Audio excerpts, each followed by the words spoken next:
नमस्कार, आप देख रहे हैं आज तक। आपके साथ मैं हूं सईद अंसारी। स्वागत है आपका।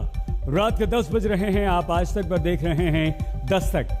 तो आज सबसे पहले दस्तक उस आर बार के जो चुनाव के लिए 6 महीने में तैयार होने जा रहे उत्तर प्रदेश से आई है, जहां मुख्यमंत्री योगी आदित्यनाथ और पूर्व मुख्यमंत्री अखिलेश यादव के बीच दोनों यहां पर मौजूद रोजगार, बेरोजगारी, राम मंदिर, बड़ा हिंदू कौन से लेकर गंगा में कोरोना काल में बहते शवों तक सवाल पूछे गए और आर बार के इन जवाबों की दस्तक आज सबसे पहले आइए देखते हैं। ये हमने कहा था कि रामलला हम आएंगे, मंदिर वहीं बनाएंगे, ये हम ही ने कहा था और हमने कितना सच किया है। आज जब अयोध्या में राम जन्मभूमि के भव्य मंदिर निर्माण का कार्य शुभारंभ हो चुका है, उनके अब्बा जान तो कहते थे कि हम परिंदा भी पर नहीं मारने देंगे। उन्होंने कहा कि वो आपसे भी बड़े हिंदू हैं। इसीलिए मैं कह रहा हूं ना, मैं एक एक करके आ रहा हूं। सच कौन है और झूठ कौन है ये दुनिया जान रही है। हमने 1990 में भी कहा था कि जहां रामलला विराजमान है वो राम जन्मभूमि है, वहां भव्य मंदिर का निर्माण होना चाहिए। इन लोगों ने तब स्वीकार नहीं किया, तब राम भक्तों पर गोली चलाई। हमने तब भी जो बात कही थी, हम आज भी उस पर अडिग थे।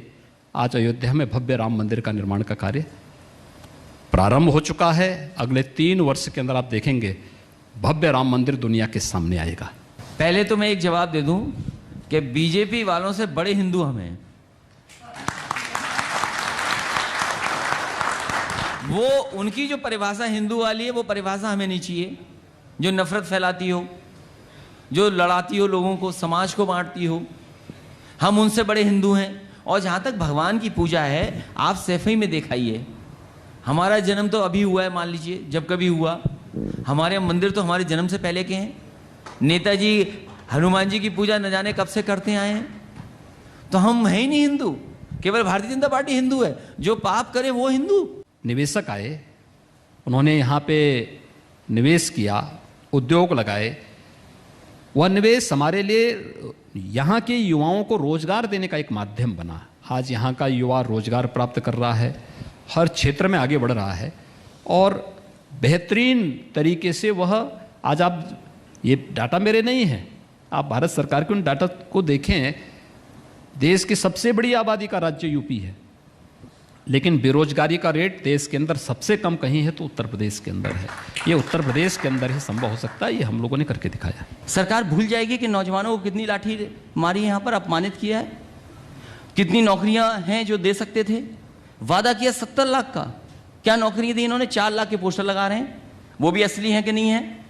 प्रधानमंत्री जी से करोड़ों नौकरियों का कहा कि हमने इतने रोजगार दिए हैं। विपक्ष ने कहा सूची दीजिए किन को आपने रोजगार दिया है, कोई सूची नहीं। आपने पहली इन्वेस्टमेंट मीट की, आपने कहा एमओयू साइन हो गए हैं, जिसमें प्रधानमंत्री जी आए, राष्ट्रपति जी आए। फिर एक और डिफेंस का आपने एक्सपो किया, एमओयू किया। बताइए वो एमओयू जमीन पे है कि नहीं है? कितना जमीन पर पहुंचा है? केवल झूठ बोलना इस सरकार का काम है। जहां तक उत्तर प्रदेश का सवाल है, उत्तर प्रदेश की जनता ने मन बनाया है कि इस बार भारतीय जनता पार्टी को हराएंगे और हो सकता है कि समाजवादी पार्टी 400 सीटें जीत जाए। 400 सीटें, 400। अखिलेश जी थोड़ा तो ठीक ठीक लगा लेते। अच्छा, ये सवाल हमसे कर रहे हो आप?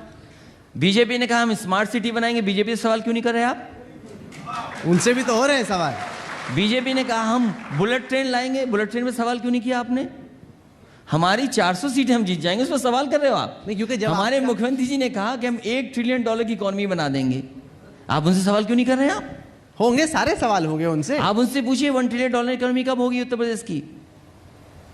होंगे सर, होंगे सवाल, तमाम तरह के सवाल होंगे। आप 400 ऐसे क्यूटो कब बनेगा? बनारस बन रहा है। काशी विश्वनाथ का जो पूरा परिसर है वो तो आहिस्ता आहिस्ता क्यूटो और वो कॉरिडोर जो पास हुआ था, समाजवादी पार्टी की कैबिनेट में पास हुआ था। देखिए, सपना देखना तो अच्छी बात है। उन्होंने 400 का सपना देखा है सर। अच्छी बात है। तो मेरी सहयोगी ने मुझसे सवाल भी किया। मुझे देख करके आश्चर्य हो रहा है कि उन्होंने 500 क्यों नहीं कह दिया। सीटें ही 403। ओह, मैं वही कह रहा हूं ना कि 500 कैसे नहीं कह दिए, क्योंकि जब बोलना ही है तो कुछ भी बोल सकते हैं। और तो और मैं अखिलेश जी से पूछना चाहता हूं, उनका संसदीय क्षेत्र आजमगढ़ है और आजमगढ़ की जनता बेचारी धोखे में पड़ गई। अगर एक अच्छे भोजपुरी कलाकार निरुपा को वहाँ पर चुनाव जिताई होती तो आजमगढ़ विकास के पथ पर आगे बढ़ा होता। आप मुझे बताइए, आजमगढ़ की जनता ने अपने सांसद का शकल पहले और दूसरे कोरोना कालखंड में कभी देखा? नहीं देखा होगा। आपने देखा होगा। यानी ये समय है जब संकट के समय अगर नेता अपने जनता के बीच में नहीं है तो फिर नेता कैसे? प्रदेश की जनता आपके सभी कारनामों को जानती है। सपना देखना बुरा नहीं है, वो आपका अधिकार है।